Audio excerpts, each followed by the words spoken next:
علاوہ سر ایک یہ ہے کہ حرام اور حلال جو کھانے میں چیزیں کی گئی ہیں، تو پگ جو ہوتا ہے سور، اس کا گوشت جو حرام کیا گیا ہے، اس کے اندر تو vitamin B1 B2 B6 B12 zinc اور سیلینیم ہوتا ہے، تو جو کہ ہارٹ کی ڈیزیز کو اور آسٹیوپروسس کی ڈیزیز کو 16 ٹائم بیف سے زیادہ جو ہے کم کر دیتا ہے. تو اس کا کیا ریزن تھا کہ یہ حرام کر دیا گیا اور بیف حلال کر دیا گیا؟ جو گدھا ہے، گدھا ڈونکی، وہ حلال جانور کے خصوصیات پر پورا اترتا ہے، لیکن اس کو پھر بھی حرام کر دیا گیا. تو اس کی کیا وجہ، یا کچھ ایسی چیزیں جو جن سے اختلاف تھا اللہ کو، وہ انہوں نے حرام کر دی؟ اور پہلی بات یہ ہے، دیکھیں یہ جو سائنس ہے ہمارے پاس، جو موجودہ سائنس ہے نا، یہ جتنا بھی آگے بڑھے یہ سب چیزوں کو نہیں جانتا. دنیا بہت، میں آپ کو عرض کروں کہ دنیا بہت کمپلیکس ہے. میری گفتگو ہو رہی تھی ایک دن، ایک آدمی ہے وہ ہمارے پاس کام کرتا ہے، وہ کیمسٹ ہے، پی ایچ ڈی کی اس نے کیمسٹری میں امریکہ سے. اس کا بھی نظریہ ہے کہ یہ دنیا میں جو آبجیکٹس ہیں یہ انفینٹلی کمپلیکس ہیں. انفینٹلی کمپلیکس ہیں کیا مطلب؟ کہ جتنا آپ ان کو اسٹڈی کرو اتنے ہی نئی چیزیں آپ اس دریافت کرتے جاؤ گے. یعنی ایک ہی چیز، مثلا ایک سیل ہے، اس طرح نہیں ہے. اس سیل کو آپ جو ایک مائکروب ہے، ایک امیبیا ہے، اس کو آپ اسٹڈی کرو گے، اس طرح نہیں ہے کہ ایک عرصے کے بعد آپ رک جاؤ گے، اس کے بعد مزید دریافت کرنے کے لیے کچھ نہیں ملے گا. آپ جتنا اس کو اسٹڈی کرو گے اتنا ہی زیادہ نئی چیزیں آپ وہاں سے دریافت کرو گے. اسی طرح ایٹم ہے، اسی طرح سب ایٹمک پارٹیکلز ہیں، ان کو جب آپ اسٹڈی کرتے جاتے ہیں تو نئی چیزیں دریافت ہوتی ہیں. کہنے کا مقصد یہ ہے کہ سائنس کبھی نہیں کہہ سکتا کہ میں جانتا ہوں کہ پگ میں کون کون سے انگریڈینٹس ہیں اور اس کے علاوہ کوئی انگریڈینٹ نہیں ہے، کیونکہ اس میں اتنے مائکرو انگریڈینٹس ہوتے ہیں جن کو ابھی تک کسی نے ان کو ابھی تک کسی نے ٹچ نہیں کیا، کسی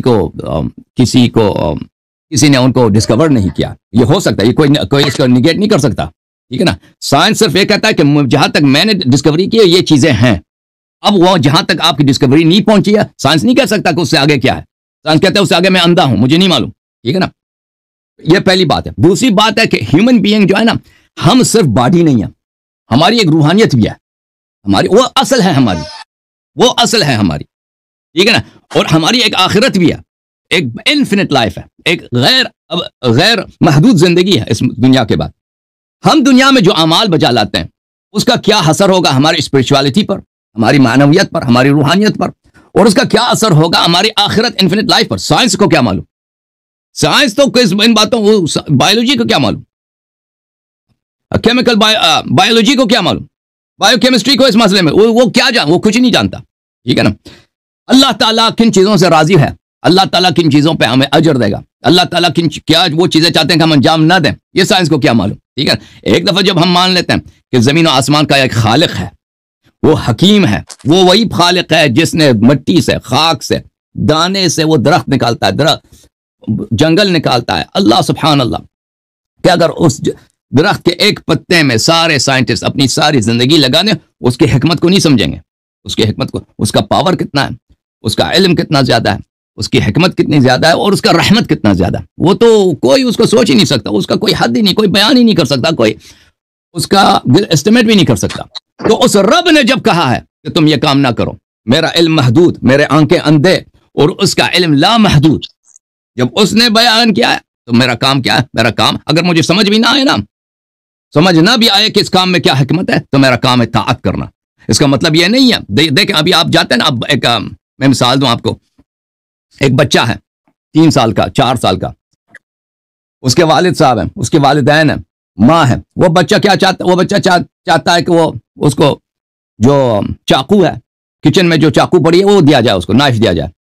وہ تو چاہتا ہے، وہ چمکدار بھی ہے، خوبصورت بھی ہے، وہ چاہتا ہے کہ اس کے ساتھ کھیلے. ماں جو ہے کبھی اس کو چاقو نہیں دے گی، ٹھیک ہے نا. اب بچہ جو ہے وہ تو اس کے سوچ میں تو یہ ہوگا کہ بھئی یہ میری ماں جو ہے بڑی ظالمہ ہے، اس کو پتہ نہیں ہے، یہ بڑے بے رحم لوگ ہیں، مجھے کھیلنا نہیں دیتے. لیکن ماں کو پتہ ہے کہ یہ اس کے لیے بہت مضر ہے.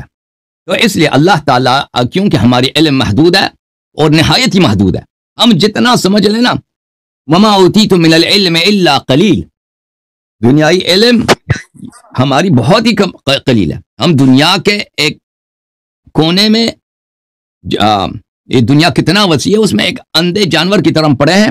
کچھ ہمیں احساس ہوتا ہے کہ ہمارے ارد گرد کیا ہے، لیکن ہمیں بخوبی نہیں معلوم کہ یہ دنیا کیا چیز ہے اور دنیا میں اشیاء کے ان کے یہ کیا چیزیں ہیں اور ہماری عاقبت کیا ہے. تو اس لیے اللہ تعالیٰ نے جب ہمیں ہدایت دیا کہ تم یہ کرو یہ نہ کرو, of course we have to obey.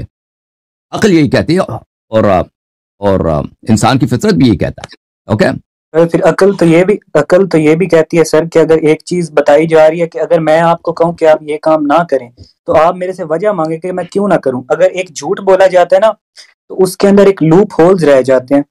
تو اگر اس کے اندر یہ کہا گیا کہ یہ چیز نہ کھائیں یا یہ چیز کھائیں تو اس کی وجہیں بھی بتانی چاہیے. جیسے گدھے کا میں نے بھی آپ سے پوچھا تھا کہ گدھا جو ہے وہ حلال جانور کے خصوصیات پر پورا اترتا ہے مگر اس کو حرام کر دیا گیا. اب گدھے بیچارے سے اللہ کا کیا جو تھا اختلاف تھا یا کیا تھا جس کو بول رہے ہیں آپ, جس وجہ سے اللہ تعالیٰ نے گدھے کو حرام کر دیا.